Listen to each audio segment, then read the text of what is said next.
साल 2022 जब रेनो ने फैसला लिया कि वो अपनी सबसे पॉपुलर कार डस्टर को डिसकंटिन्यू कर रहे हैं। इंडिया जैसे कॉम्पिटिटिव मार्केट में जहां पर फोर्ड तक नहीं टिक पाई, वहीं पर रेनो ने खुद को गिरते हुए कैसे संभाल रखा है। और जो कंपनी कभी करोड़ों के लॉस में हुआ करती थी, उस कंपनी ने खुद के स्टार प्रोडक्ट डस्टर के बिना भी कैसे $1 बिलियन का टर्नओवर अचीव किया। रेनो की 3 कार, क्विड, ट्राइबर और काइगर, जिसके कि इस टाइम मार्केट में एक से एक कॉम्पिटिशन है। और अगर एक नॉर्मल इंसान इस टाइम इंडियन मार्केट में कार लेने निकलता है तो उसके पास लो, मिड और हाई रेंज में इतने सारे ऑप्शन अवेलेबल हैं कि एक बार को तो खुद वो भूल जाएगा कि रेनो भी इंडिया में एग्जिस्ट करती है। आखिर रेनो इंडिया में कैसे टिका हुआ है? इंडिया को लेकर रेनॉल्ट का क्या मास्टर प्लान है? क्या रेनो भी अगली फोर्ड बनेगी या फिर जो नई ग्लोबल डस्टर है उसको इंडिया में लाकर दोबारा से अपना मार्केट शेयर कैप्चर करेगी? 2022 तक रेनो डस्टर का प्रोडक्शन बंद कर दिया जाएगा। This was a very good car and it makes me sad to say कि भाई अब ये गाड़ी जो है इंडिया में डिसकंटिन्यू हो गई है। उनका प्रोडक्शन बंद करने की एक और ये भी वजह है कि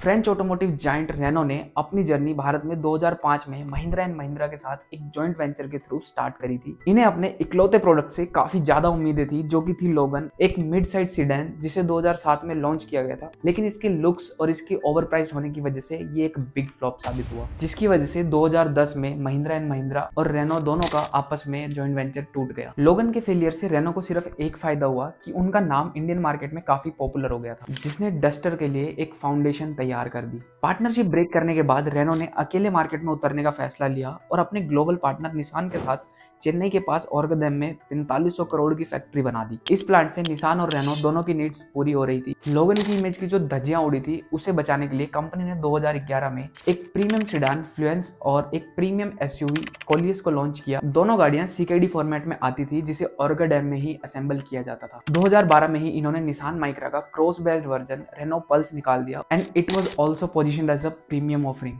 रेनो अपनी इमेज सुधारने के लिए भारत में प्रीमियम चीजें बना के तो दे रहा था, लेकिन इंडिया जहां पर लोग वैल्यू फॉर मनी चीजों को ज्यादा प्रेफरेंस देते हैं, ऐसे में जो प्रीमियम चीजों की रीच है वो काफी लिमिटेड रह जाती है और उसे खरीदने वाले लोग भी काफी कम हो जाते हैं। एग्जांपल के लिए अगर मैं अपने एक पड़ोस के अंकल को लूं तो उन्हें अगर MG हेक्टर में कितने भी फीचर्स दे दो, 25 लाख की MG हेक्टर दे दो और 26 से 27 लाख की टोयोटा इनोवा भी दे दो, तो वो फिर भी इनोवा को चूज करते हैं, क्योंकि उन्हें पता है वो एक वैल्यू फॉर मनी प्रोडक्ट है in terms of reliability and resale value. ऐसे में रेनो को एक ऐसी प्रोडक्ट की जरूरत थी जो हर बंदे की नीड हो और जिसे खरीदने वाले लोग ज्यादा से ज्यादा हो। रेनो के डायरेक्टर अर्मिले गुरिन ने कहा कि उन्होंने इंडियन मार्केट में एक एसयूवी सेगमेंट के गैप को आइडेंटिफाई करा है। देखिए, एक वीडियो को बनाने के लिए पूरा हफ्ता लग जाता है और मेरे पास कोई टीम भी नहीं है और ना ही मेरा चैनल मोनेटाइज है। अगर आपको मेरा कंटेंट अच्छा लगता है तो प्लीज एक लाइक कर दीजिएगा। जहां पर बाहर की कंपनीज इंडिया में एसयूवी 20 या 20 लाख से ऊपर की दे रहे हैं और वहीं पर जो इंडियन कंपनियां हैं वो इंडिया में 6 से 10 लाख के बीच की कार बना रहे हैं। तो इन्होंने ये सोचा कि 10 लाख से लेकर 20 लाख के बीच में काफी लंबा गैप है जिसे फुलफिल वो कर सकते हैं। इसी चीज को ध्यान में रखते हुए जुलाई 2012 में फोर्ड ने डस्टर लॉन्च कर दी 8 से 12 लाख के बजट के बीच में। इस प्रोडक्ट ने इंडियन मार्केट में तूफान ला दिया और सिर्फ एक ही साल में 23% का मार्केट भी कैप्चर कर लिया। आप इसकी पॉपुलैरिटी का अंदाजा इससे लगा सकते हो कि गाड़ी को लॉन्च हुए अभी महीना भी नहीं हुआ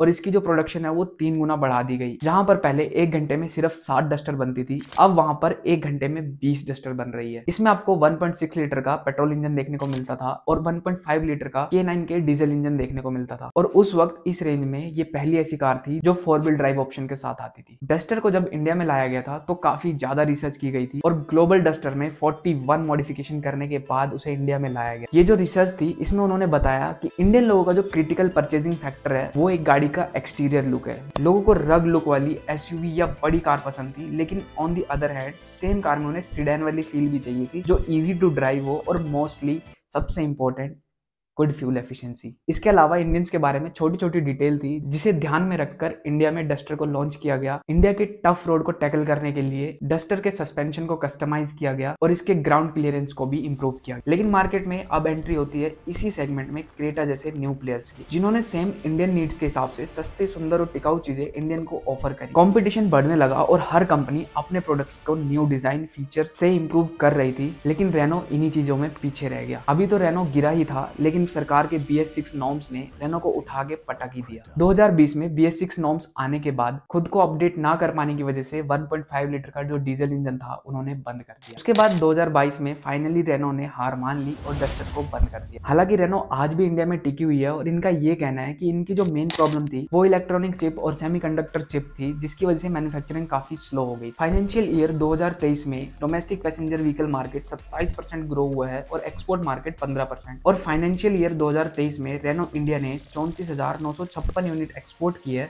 जो कि 45% ग्रोथ है as compared to previous year, जहां पे सिर्फ उन्होंने 24,117 यूनिट सेल की थी। तो ऐसे में एक्सपोर्ट मार्केट में इस साल रेनो का जो मार्केट शेयर था वो 5% का था, जो कि 2022 में 4% का था। इस साल रेनो ने $1 बिलियन का टर्नओवर अचीव किया और लगातार दूसरे साल प्रॉफिट बुक किया। रेनो का मानना है कि भारत 2070 तक जीरो कार्बन एमिशन के टारगेट को अचीव कर लेगा और वो कहते हैं कि ग्लोबली 10% व्हीकल जो बिकते हैं वो ईवीज है और इंडिया में केवल 2.5% है। इंडिया में ज्यादा ईवीज ना बिकने का मेन कारण है यहाँ का इंफ्रास्ट्रक्चर, जो कि धीरे धीरे बिल्ड हो रहा है। रेनो से जब फ्यूचर प्लान के बारे में बात किया गया तो कंपनी ने कहा है कि company is working on infusing freshness in its product portfolio to get back the lost market share in India. Kwid, Triber और काइगर के मास मार्केट पोर्टफोलियो के साथ इंडियन मार्केट में खुद को सबसे बड़े यूरोपियन ब्रांड के रूप में स्टेबलाइज कर रखा है और रेनो आगे रेडी है अपने अलायंस पार्टनर के साथ भारत में न्यू मिड साइज एसयूवीज और ईवीज को लॉन्च करने के लिए। कंपनी ने अपने 2024 डस्टर को भी अनवील कर दिया है। नई जनरेशन की डस्टर बिल्कुल नए डिजाइन, शानदार इंटीरियर, बेहतर फीचर्स और अपग्रेडेड इंजन के साथ आती है। इस डस्टर को रेनो निसान के CMF-B प्लेटफॉर्म पर बनाया गया है। इस कार की फ्रंट से लुक काफी एग्रेसिव है। इसमें वाई शेप की LED DRL दी हुई है, क्रोम एलिमेंट्स और डस्टर का सिग्नेचर ग्रिल दिया हुआ है। कार के पिछले हिस्से में भी वाई शेप के LED लाइट्स देखने को मिल जाते हैं। नई डस्टर में 472 लीटर का बूट स्पेस दिया हुआ है। साइज की बात करें तो जो पिछले जनरेशन वाली डस्टर थी उससे थोड़ी सी बड़ी है और इस एसयूवी का इंटीरियर भी पूरी तरह से अपडेट किया गया है। इसमें नए डिजाइन का dashboard, digital instrument cluster, base model में semi digital driver display,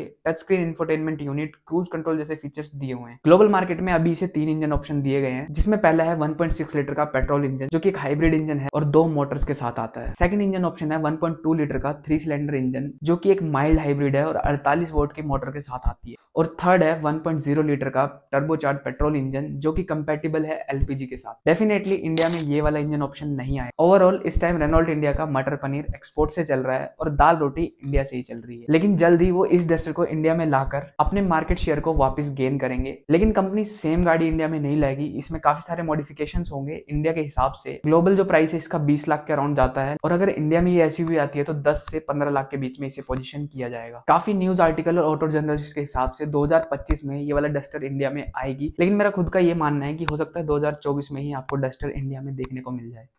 Ford के पास तो इनसे भी अच्छी गाड़ियां थी, लेकिन फिर भी वो इंडिया को छोड़कर चले गए। लेकिन क्या आप जानते हैं क्यों? अगर नहीं तो ये वीडियो देख लो, समझ जाओगे। मिलते हैं अगली वीडियो में।